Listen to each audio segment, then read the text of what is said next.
but I know you taking the time to watch your film too. What did you say coming into this year that you wanted to accomplish? What did Johnny Newton want to get out of this year? What did you see last year? You said, you know what, I need to work on that and get better. Right, shit, I wanted to be able to stop that run. I knew I could do that. In college, I was I don't want to say a great run stopper, but I could hold my ground, and a lot of people feel like they doubted me in that aspect. So just piecing out one thing at a time, being able to stop the run, then going to rush the passer, get my hands crispy, and then I'll be a complete D-tackle.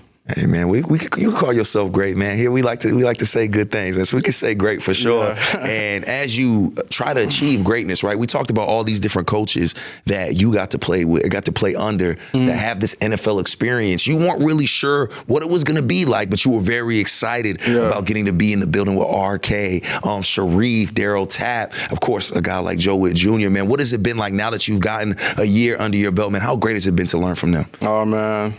Like you said, them some coaches that got experience in the league, done played a few snaps, so everything they say, I'm all ears, all eyes for it. Sharif, I'll probably work with him a little more than everybody else. Me, him, and Sheldon, with pre-practice, we'd be out there about 30 minutes early, just, like I said, piecing the little things together. Everybody see the outcome, but they don't see the details that go into it. So those guys helped me out. Coach Tapp, the belief he put in me is like none other. And then RK, when it comes to pass rush, who else? But a Redskin commander, Washington football team, that's that guy right there. So everything RK say, I'm all ears. And you mentioned those details, and I think a lot of people don't realize that it's not so much the things you're doing on the field, all the work you're putting into, but you got to take the time to rest, right? And our partners at Lansdowne Resort want to know that you're putting that work in on the field, but also know that you're taking that downtime to get yourself right. How does Johnny Newton spend his downtime? Man, kicking it like karate on that couch. No, I always come in here, do some recovery, probably go fishing sometimes, chilling with the guys. We do a lot of things together, the defensive line room, so, man, a lot. You know what Deron told me when I asked him, I mentioned this to Devon too, he said he spends his downtime snowboarding. Did you realize he does that? Yeah, he told us.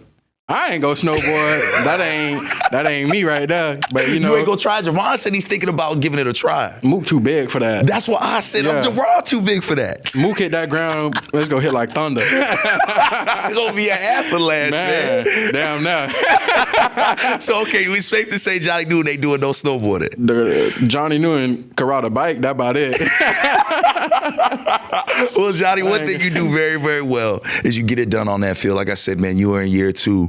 And we've seen some ups and downs, but our defensive line, man, has looked really, really strong. What's going right for y'all, especially for you in year 2 of this system? Yeah, for sure. Our main thing is violence, physicality. That's Coach Witt installed in us, DQ installed in us.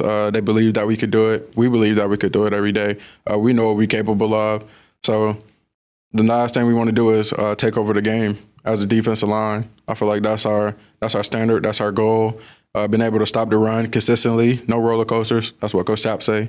Just going out there and dominating on a weekly basis rather than up, down, up, down, up, down. We know once we be able to stop the run, we know who the pass rushers we got. That's what we got those guys for. So just coming in there and shutting it down on first and second down so we could get the big dogs paid. And when we talk about those highs and lows of a season, right?